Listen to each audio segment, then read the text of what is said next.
You're listening to Delanie's episode, an American student in quarantine in China, on the Child Life On Call podcast.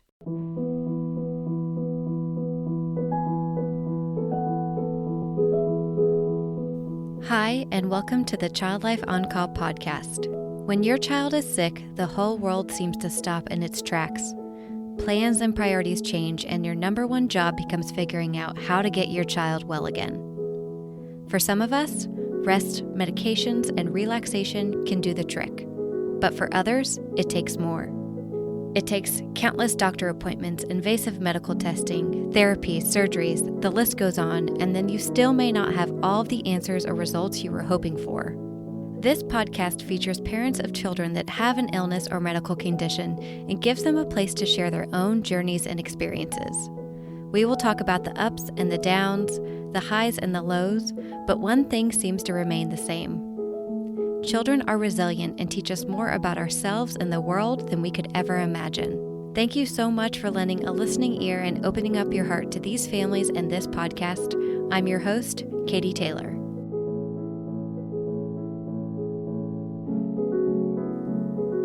Hello, my friends, and welcome to the Child Life On Call podcast. What a crazy, stressful, weird time we are living in. It is the week of March 25th, and half of the nation is in quarantine and lockdown, and the other half is gonna be there soon. I am still working part-time in my children's hospital, and let me tell you, it is a weird and scary place to be.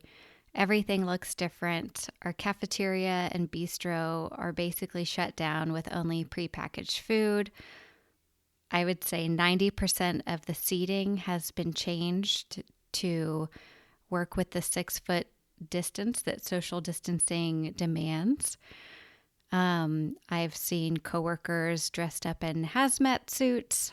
I myself am having to wear a mask all the time. We've got safety goggles issued out. It's a pretty crazy time.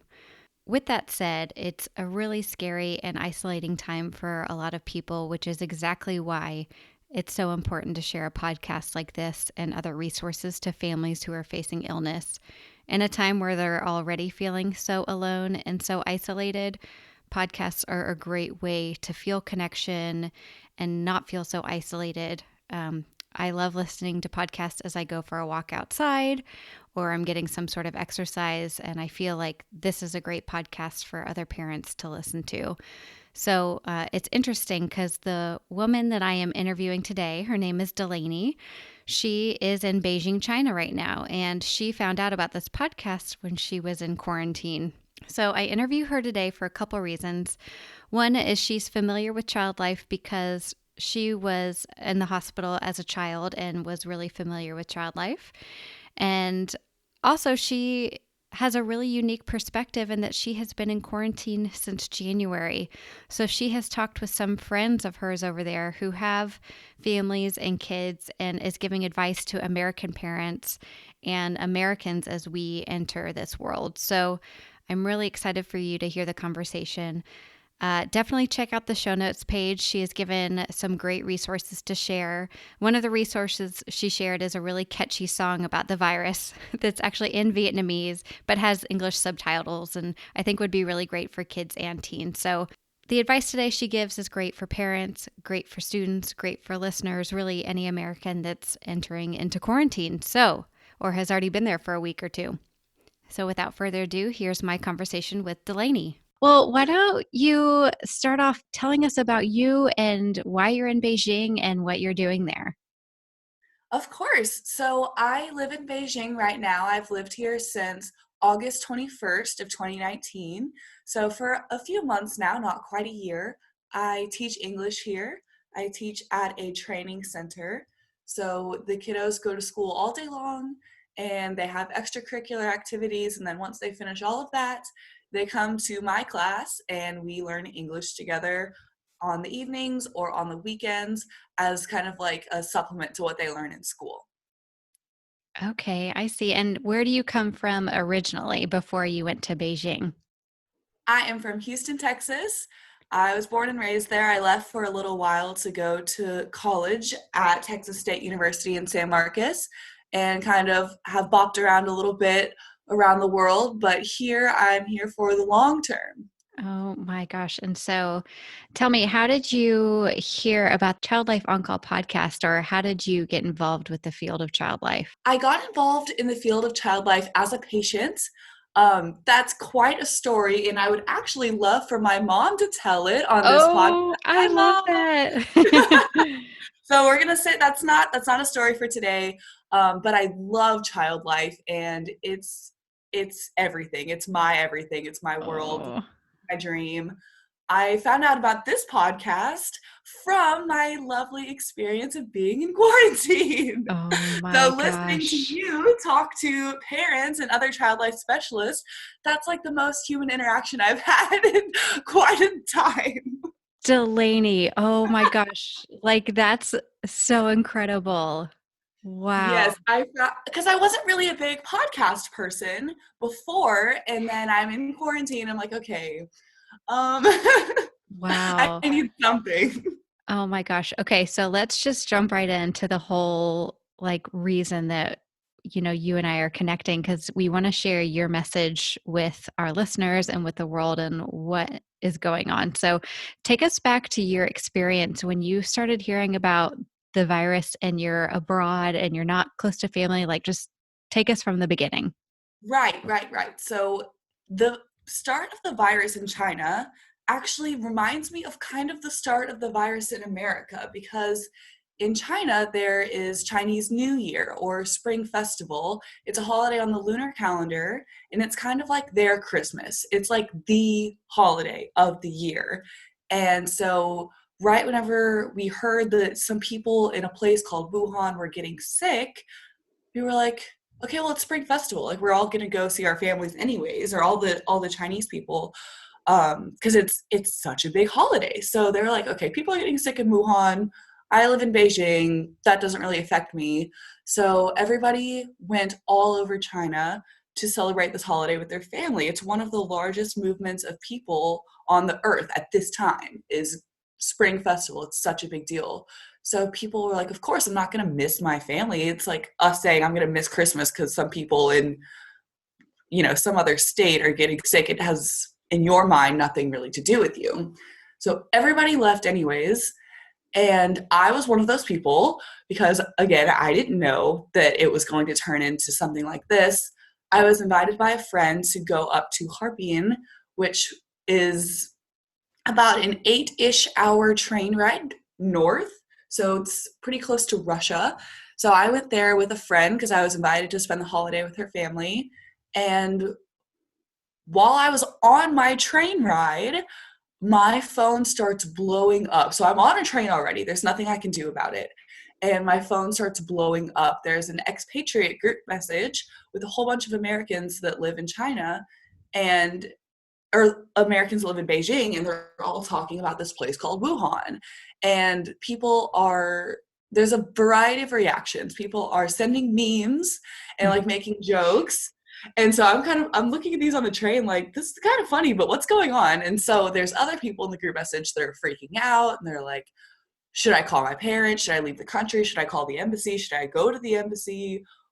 And I'm on this train and I'm like, okay, well, there's nothing I can do. I'm already en route to way up north. So my thinking was like, well, if the virus is in the south and I'm going to the north and it's really cold here, so maybe the virus will freeze. And we don't know anything about this virus. Mm-hmm. So I'm like, well, I'm just gonna have a positive outlook about this for now. So I'm in Harbin and we're seeing the sights and everything. And it doesn't really hit me that this is serious because, again, it's all isolated in this one city as far as we know. And it doesn't hit me that it's serious until my friend's mom looks at me and goes, I don't think you're going to be able to get home. And I looked at her, I said, you don't think what? I'm sorry. I'm like, is there a language barrier? You don't think I'm going to be able to do what? So we really realized that because of the spring festival and everyone's traveled in the city where the outbreak was, everyone was traveling, not everyone, but lots of people travel to and from that city. So it spread a lot faster than it would have if it was any other time of the year besides spring festival time. So we were able to get a train back, thank goodness. It was very difficult to, and it was a whole ordeal, and there was no one else on the train. There was like 2 other passengers on the train. But so I was able to get home, and then once I got home on January 27th, I've been in quarantine ever since. Oh my gosh. So, what does that mean? You have been in quarantine because let me tell you where we're at now. Like, we're at like, Please tell me, girl. Please tell me. yeah, we're at like everybody stay home for healthcare workers. They have to go to work. We don't want to overload our hospitals. Like, get outside, get some sunshine if you can, stay 6 feet away from people. And then I think it's 8 or 9 states so far have said, okay, now it's like a stay home, like government issued mandate. You can only leave to go to the pharmacy, get your groceries, and go to the hospital and seek care, basically. Um, Otherwise, you'll be fined. So that's where we are now. Is that what quarantine meant to you? Kind of. It's kind of what it means. First of all, I don't know if everyone will agree with my statement I'm about to make, but I think that is fantastic, and I love to hear that because what we see and what the Chinese news is showing is that the Westerners are kind of just like chilling out and like still going on spring break. That's why it reminded me of America in the beginning, because it's spring break, and Right. everyone in college is like, excuse me, this is my spring break. Like this virus business is not for me. And so from what we see here, it's kind of not being taken seriously in the West. So I'm glad to hear that it is. And that is sort of what quarantine meant for me. So different parts of Beijing are handling it differently just because, where the hutongs are, those are like a different kind of housing and apartment buildings. They just have to handle it differently because of how the community is structured. But in my community, in my area of the city, I live in apartment buildings, just like in America. So we had to be issued this card that says that we live in this building and you can't enter without that card. So that means no visitors, no guests, no delivery people can enter or exit, which is good. That will stop the spread of the virus. We can go out for groceries. We can go to the pharmacy and such like that. A lot of businesses are closed, at least to foot traffic. Most restaurants are closed at this time. And by closed to foot traffic, what I mean is, and I talked a little bit about this in the video that I made for Courtney on the Child Life United little video that I made, and it was much Mhm. shorter than this, but I can go more in depth here. China has an amazing, amazing delivery system, or Beijing has an amazing delivery system. So I have an app on my phone, and everything's in Chinese, so I can't read it, but I can look at the pictures. I have an app on my phone, and I can order anything I want. I can order an entire cart of groceries, an entire shopping cart full of groceries, and it will be brought to my house. I can order any medicine I want from the pharmacy. I can order any food from any restaurant in the city, and it will be brought to my door. I was so spoiled. I was like, this is the best thing ever. And it's so cheap. I was like, this is great. I can't ever go home and live a normal life now that I know this exists. And they would bring it to my door, my apartment. They would knock on the door, and I wouldn't have to do anything. They would say, is this you? Yes, it is. I take my stuff. Now they are stopped at the gate, and they have to either leave it there with the guard, or sometimes they wait for me to come down and pick it up from them for safety reasons, security reasons. But I have to wear a face mask, and for them it's a little bit more strict. There on the app, it says the temperature of the person who made my food Oh and the my temperature gosh. of the person who is delivering my food. And the temperature, I think, is the biggest. I don't know. I don't know if it's the biggest indication of if you have the virus, or maybe it's the easiest thing to measure, but Right. temperature is a big part of enforcing the quarantine here. So all around the city, there have been little tents that are set up that take your temperature as you walk in. So whenever you go on the subway, there's like a heat infrared scanner, like I'm carrying a bomb or something, that takes my full body temperature before I can go into the subway. Wow. And at every storefront, there's a baoan, or a security personnel with a temperature gun, and he takes your temperature and records it in a little ledger. and that if you have a fever, you immediately get taken to the hospital. Like, it's Wow. no questions asked. And China actually really, really quickly has built a quarantine hospital, and that's where all the patients are going. I think that's fabulous, because if you have a regular sickness that has nothing to do with the coronavirus, Right. you are afraid to go to the hospital. I would be afraid to go to the hospital. Totally. So all of the patients are going to this one place. It's quarantined, it's isolated, it's very safe. All of the business. Some people are wearing like the hazmat suits, and employees of various businesses have some kind of sanitizing solution, and they just spray it on everything and everybody that walks in. I have lots of friends that have gotten sprayed. I've never been sprayed, and it's not funny, but it kind of is. Yeah, totally. So um, while you were in quarantine, did the delivery process work as well? Like, was it as fast and everything you needed, or were there ever like you didn't get the goods you needed or the paper towels or something like that? Or were you kind of able to stay on top of what you needed?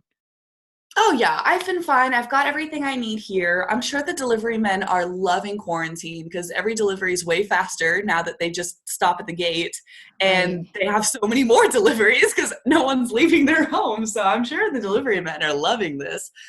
Not loving it because it's not good, but like, they're making money for sure. Totally. Oh my gosh. Well, it sounds like, did you have a sense that like the government or Beijing at least was handling things like they were taking it seriously and like you were like, okay, it's going to stop at some point because we're doing all these measures? Or did you kind of have a fear like I could be in quarantine forever? I don't think I could be in quarantine forever ever crossed my mind. There was, after a few weeks in, like, once it was, okay, I can do this. And then a little bit past that, like, once we got a little bit past, like, okay, I can do this, it was kind of like, I've got to run around. I've got to do something. Like, I don't run in my real life, but I need to run right now. Like, this is too Hmm. much. There was like a little bit of that a few weeks in, and my sleep schedule was way, way off. Like, I'm sure all my Western friends loved it because I was awake until like 4 in the morning. Right. Because there was no routine. There was no anything, and I couldn't go to work. Now I work online. I teach online with like video calls now. So that has helped a lot. My sleep schedule is back on track. I feel like I'm kind of in a rhythm now. Like, Sure. I work on homework, I work on work, and I kind of just like do little projects. My apartment has never been cleaner ever in existence. It's funny. My brother is like 1 week into quarantine and he's like, everything is so clean in here. Yes, exactly. Oh, I have to ask this, like as a parent myself, like are your parents freaking out? Are they making you like make contact every hour or like how are you communicating with them? I think there was a little freak out. They don't let me see how worried they are usually, and they Okay. can confirm or deny this after listening to this podcast. Sure. But I got a call. I got a call from a random Chinese number that I did not know, and I was like, maybe this is a delivery person, because they do call us on our cell phones. Like, maybe it's a delivery person. I don't know. So I answered the call, and it was the Chinese. It was the American embassy in China, and they're like, "Hello, ma'am. Is this Delanie Urbanowski?" And I was like, why? Yeah. They're like, well, your father seems to be concerned. And he Oh. wanted me to go to the embassy. I was like, I'm in quarantine, embassy man. I'm much safer here. But he was worried. So that was Oh. that was sweet. That was like his Papa Bear moment. Oh, I Yeah. love it. I love it. So, okay, so you're in a foreign country, you're quarantined in your apartment, but you're able to get things you need. Um, how how did you handle like settling into quarantine life? Settling into quarantine was it was kind of up and down. So, depending on what Netflix show I was binging, I was either in a great mood, or if it was something sad, I'm like, okay, well, now I'm sad and I'm in quarantine. So, I recommend not watching sad things while you're in quarantine, because it really affects your mood. I've read 6 whole entire books cover to cover since January 27th. Wow. I have gotten way, way ahead on my schoolwork. I have I've started making my own lotion Oh, just wow. because I can. There's nothing really else to do. I'm planning an entire nonprofit that I can start up whenever I get back home. Oh my I've just been gosh. trying to be as productive as I can be. But there's other days that, because, like you can work and be productive and do things to keep your mind busy, but that's not what you're doing in your everyday life. You have lazy days in your real life. Hmm. So I try to remember that, because I'm like, okay, I'm in quarantine.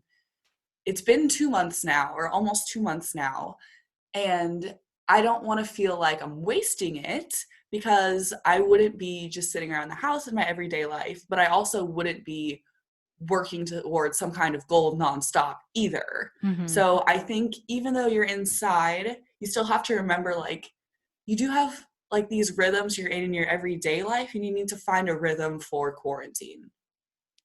I like that advice a lot. Yeah, because if you don't, you're going to go crazy either one way or the other. Oh You're yeah. going to feel unproductive and then you're going to burn yourself out in the other way. So that makes a lot of sense. Um, it's so interesting to hear your perspective because we're about like a week into real quarantine. And then, of course, my husband and I both work in healthcare. So we're still going to work. Oh Um, gosh. and so we kind of live this double life right now of like walking into the hospital and seeing how surreal it is to have your the front of your hospital barricaded and all of the Oh seats in the yeah. cafeteria are gone and every other chair has been pulled to help with social distancing. It's just and then you come it's weird. It's weird for Oh, for sure. sure. Yeah, absolutely. Seeing how the world kind of looks right now was a little jarring to me. And now it's fine. Like whenever I see the full hazmat suit people spraying everything with the sanitizing solution, like now that's just like, okay, well, someone probably coughed in within a 10-foot radius of that man. Like, and that's how he's has to clean it, and that's the rules. Yeah. Or the temperature guns or the infrared tent situations, seeing the streets and everything very empty, because like this is Beijing, like the streets are never empty here, come on, like that's not how it is. Right. So it's a little eerie to look outside and see how it looks like a movie. So Yeah. if you see that, it's okay. What that means is that people aren't getting sick. If you don't see people, or if you see chemicals or heat sensing things, that means those are measures taken to prevent people from getting sick. No matter how creepy you think it looks, it's helpful. Right. So it's like your mind has moved from a place of being scared and like taken aback by it to accepting it and saying, okay, this is going to help us move forward. It's so interesting that you've gotten there already and we're at the beginning of it. Yes, absolutely. It was a very slow but very definite like transformation of how I see the the virus. I don't know, the virus setup, like the virus prevention Sure. method. There's Yeah. a lot of equipment out here that Yeah. I'm looking at.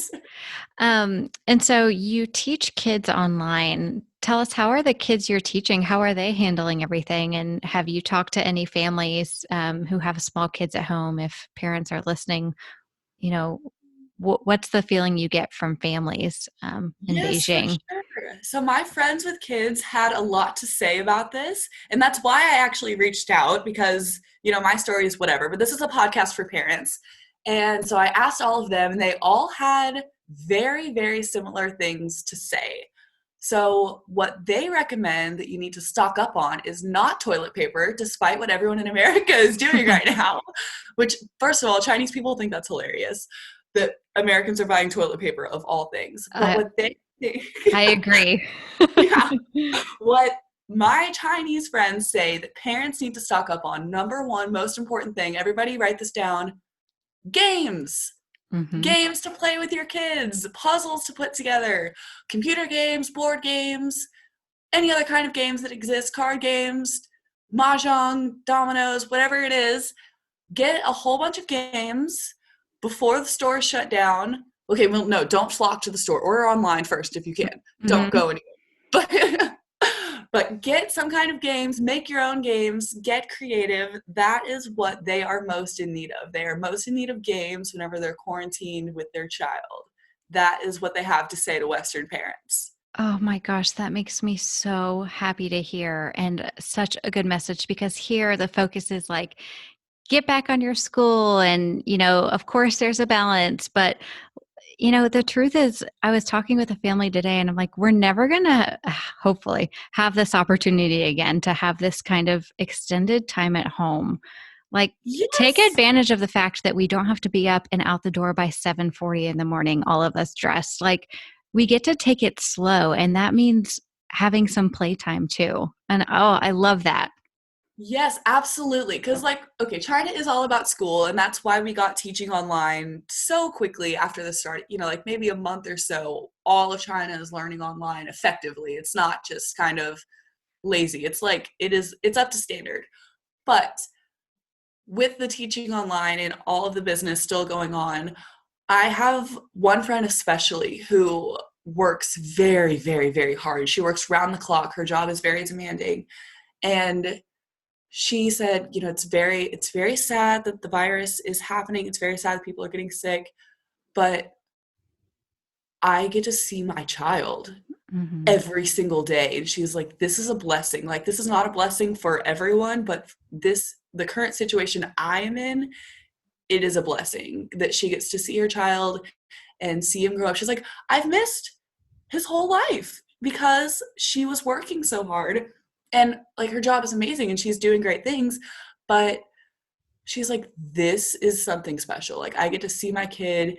They put on their little masks and they went out to an area where they're quarantined. A lot of people that left to see their families for Spring Festival are still there. They're still Mm-hmm. quarantining wherever they are in China. So they're kind of out in the country. So they put on their face masks and they went out to a little area where there wasn't anybody. And her kid found a bird nest. And she was like, and he just loved that the birds, and he was all talking about the bird nest. And she was like, this is the greatest thing ever. Like, my kid is talking to me about a bird nest. I would have never got to hear these words if we weren't in quarantine together right now. So Wow. it's scary and it's not fun all the time, but there are positives. And I think that's really what you have to look at, especially if it's looking like it's going to be long term, which I think is where we are right now. Mm-hmm. For sure. Oh my gosh, I love that. Yeah, and she's gonna look back and she's gonna remember that forever. And I bet he will too. Like, I was with Yeah. my mom and we got to go do this, and well, that's really interesting. Yes, absolutely. So games, stuff to do together. Cooking together is good. I don't know what the grocery store situation is like in America. In China, it's pretty normal, or in Beijing, it's pretty normal right now. But cooking together, they said that they're having a lot of fun doing that. One of my friends, that she's heard that in the West, people really like singing and dancing. So making like your own music videos. She said that she thought people would enjoy that. There's a hilarious video. It's like 5 minutes long of okay, I know I'm 22, but I'm like the worst 22-year-old ever. So like the kids these days are using TikTok. Yes. And that, I've heard, has just been a hilarious resource for people that are quarantined already, because TikTok, I think, took off first here and then moseyed its way on over to the West.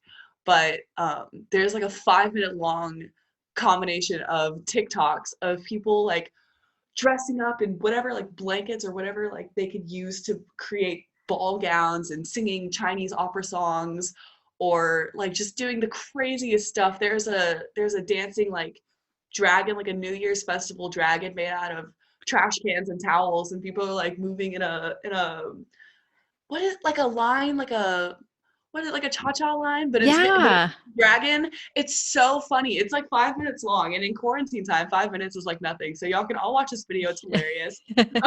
I love that. It's almost like permission to be silly.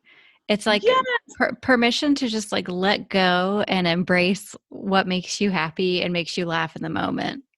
that's totally what it is. Oh, if you have ever wanted to learn to play an instrument, now is the time. My Yeah. neighbor is doing that. He's getting so great at piano. I can hear him through the wall every day practicing. Oh my gosh. Are you serious? Oh yes, he's getting excellent. At first, whenever I moved in, not so much. Now this guy, you know what? I don't know any great piano players, but he's the next one. You know what? That's funny. That makes me think like you could also take this time to learn a foreign language, take this time Oh to, yeah, do all those anything things you that ever normally want. take a long time that in a short period. Yes, this is the time. This is the time for all of it. Build a nonprofit, let's say, something like Yes, you've done. exactly. Oh my gosh. I love that. Are there any other tips from parents?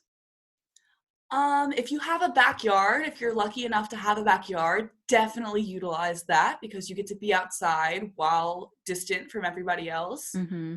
If you don't have a backyard, because there's a lot of there, I have yet to see a backyard in Beijing, but so what my friends are doing is just going to the window, play I Spy out of the window, just get some sunshine, some fresh air. Pollution's not as big of a problem in America as it is here, so we take our window time very seriously when we can get it. But just doing that if you don't have a backyard or a balcony. But if you do have a backyard, you are a very lucky person. You know what? You're making me think like I have the most spoiled quarantine ever. And, a lot, I think, especially I'm from Texas. So a lot of us do have a little bit of space to be able to get out in the backyard. And, we were just outside 2 hours today and I'm so thankful for it. And thinking about you and all of your friends and the people who live in Beijing, the close quarters, gosh, that's a lot to go through. Your quarantine was truly quarantined. Oh yes, it was quarantine for sure. We tried to I took it pretty seriously because there's people that like go out and go to restaurants that are open. They find these places that are open. I was like, you know what? I think I'm not gonna take my chances. I think I'm good here. But once we were like a month in, and slowly, we're starting to hear better and better news. And I had a friend who was leaving. She'd been here for over a year, and her contract was just up. She wasn't leaving because of the virus. Her and her boyfriend, their contracts were just up at the same time. They were going to go back home, see their families and whatnot. And so they had a going away party. And I was like, okay, I don't want to risk it for just anything, but I will put on a mask and like take all the precautions and see her off because she was a good friend. So we went out to this little venue and we were there for a few hours. And of course, if you're eating and drinking, you're not wearing a mask. And we were there for a few hours and the police showed up and like busted in the door and banged on the counter and they told the staff because I my Chinese is like rough at best, but I was like, I heard the policeman say, why are these foreigners here? Why aren't they wearing masks? And the staff member was just like, and he was like, everybody out, everyone get out. So he threw us all out, and that was the one time I tried to go somewhere during quarantine, so I didn't do that again. Wow. Yeah. Like it sounds like the police were pretty involved. And when you're in tight quarters like that, I guess anybody can report what's going on, but that's pretty insane. Oh yeah, the police are heavily involved with Y- quarantine. You know, Any, I any I almost wish that here, like not to get political about it, but that they would call it quarantine because right now, like they're really focusing on social distancing, which just is, I think, a really soft term for it. Like, I'm like, if we all need to stay inside our homes, like, let's call that's it quarantine. quarantine. I have heard the social distancing term, and I kind of thought that meant like whenever you are in a public place, like be able to do the arm test, and if you can spin around in a circle with your arms out, then you're good. I kind of thought that's what that was. I didn't know that's what you were calling quarantine over there. I mean, it sounds like we're using quarantine for if you have had an illness and you have to be home for 14 days. Oh And gosh. everybody else is kind of social distancing. So it's, I mean, it's incredibly mixed messaging. Um, and of course, me Well, being in healthcare, I just really want everybody to settle in and get comfortable being at home because I don't want them to leave their homes. yes, I agree. Don't leave if you don't have to. Like your pedicure can wait, your eyebrow appointment can wait, whatever it is. I don't know what people are doing. But Yeah, whatever it is, wait. totally. Absolutely. That's the Well, number one way is to just stay at home. Washing hands and wearing a mask, all that's helpful, but you're not going to get the virus from the four walls of your home. yeah. Oh my gosh. So, what is your plan for being in Beijing and what is life like now that things are slowly starting to go back to normal for you? My plan was never to leave. My plan was to stay here and wait it out, and the conditions are improving, so that's good. I plan to finish out my contract I don't really know what the child life scene is going to look at once the virus lifts, because my plan was to stay and maybe renew my contract just until I can get an internship. Mm-hmm. But in the child life world, that's kind of looking a little rocky right now. So maybe stay longer. I don't actually fully have a long-term plan right now. I love that. Well, you're 22. You shouldn't. And so, can you describe for us what it looks like now that things are getting lifted, as you say, and a little bit looser? What does that look like? Yeah, so I don't completely live in a ghost town anymore, and that's really nice. People are starting to on good pollution days, people go out into our courtyard and they play the drums and they dance and they rollerblade and they play ping pong. Ping pong is huge here, badminton, and so I like to see people going outside and playing. Everyone wears a mask though. Definitely have to wear a mask. Um, well, I guess you don't have to. Some people don't. And it was really sunny one day, and I looked up for my reading. I was out in the courtyard and I looked up, and a few people around me weren't wearing a mask. And I was like, huh, That's well, weird. I was like, maybe I can. Yeah. So I took it off and not 5 minutes had passed. And this is the thing is conditions are improving in China, definitely, for sure. And that's awesome. But China knows that conditions are not improving in the West. So there's a little bit of xenophobia going on right now. And people have people have been discriminated against here before the virus. And I've never been one of those people. But as soon as I took the mask off, maybe 5 minutes or so passed, and Baoan, a security man, comes over to me and was like, "Hey, put your mask on, lady." And I was like, "Okay, okay." But like, what about all of them? Like, just trying to point out, like, you're just yelling at me, sir. Yeah. And he was like, in Chinese, he said, "You are a foreigner. This is China." And I was like, "Oh, okay. So Oh, I'll just put this mask on." got it. So it kind of, yeah, there is a lot of that because we know things are getting better here, but we also know that things are not getting better in other parts of the world. So it creates a little bit of tension, but things here are looking better. Like, people are going into the store. Some restaurants are opening back up, but they only have one chair at each table, which looks kind of silly. Yeah. Especially if you go in with like your friends and you're all sitting at different tables and you have to like holler at each other across the restaurants. Are people back at work yet? Some people are. Some people Okay. are. The services needed to keep the city running. Those never really stopped. But restaurants was a big thing. That was like people are kind of excited about that, even if it is just one person per table.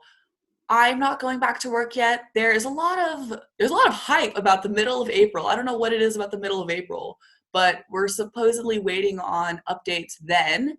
So maybe Okay. we'll go back to work. Maybe some people will go back to work. I'm not sure.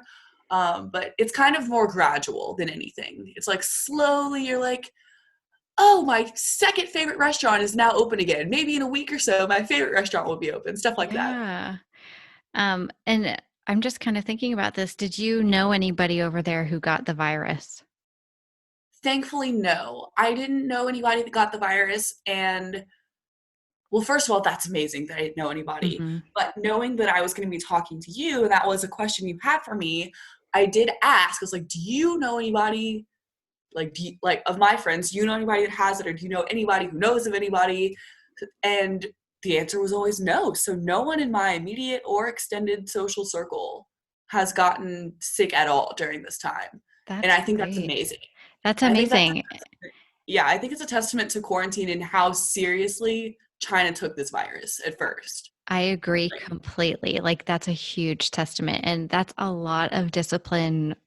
And Chinese are relatively good at discipline, yes. whereas we are not so much. Yes, I've kind of seen that. I didn't realize it was such a stark contrast. Yeah, well, I do want to tell you that, of course, media sensationalizes, and yes, there were a lot of spring breakers out last week. And that part is true. But at least here where I am in Austin, Texas, usually my commute is about 55 minutes, and I'm getting somewhere in 30. So people Oh, are staying home. I hope that helps you feel better. Yes, I have a friend in Austin, and she's like, Delanie, I would love to take a picture of I-35 and show it to you. I was like, I would love to see that. I know. Yeah. So there's definitely both sides of the coin, but your message about taking quarantine seriously and how to get through it is going to help so many people. So I can't thank you enough. And you've sent me a couple great resources, which I'm going to add to the show notes. I'm going to contact your mom. Get her to talk to Yes. me. But is there anything else you want to share with your Westerner friends who listen to this podcast, or just Americans in general, about what you've been through and a message you'd like to share? I think because this podcast is for parents, I know that everything that I shared wasn't parent directed, so I want you to really take this time to either get to know for the first time or reconnect with your children. This is not an ideal situation, but it's kind of an ideal situation for that. I think just really spend time, play games, cook something, walk around in your backyard, do something with your kids during this time, because after the virus clears up, it's going to be back to go, go, go, go, and you maybe won't have this again. Like, hopefully we won't have the virus again, but you won't have this kind of time again. I agree completely, and such wise words. Thank you so, so much for sharing that.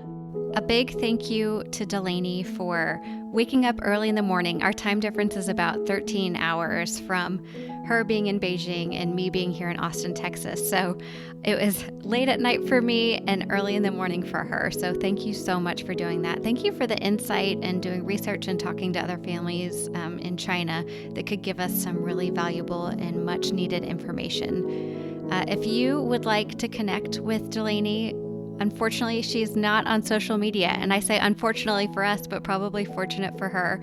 But if you would like her email, you can get in touch with me and she'd be more than happy to connect. She herself is a child life student, so she has some great resources for child life students too. So just let me know if you'd like her email address and I can connect you. As always, thank you so much for listening to this podcast. Please rate and review it so that other people can find us. And I hope that you are staying safe. Thanks. Have a great week. Bye-bye.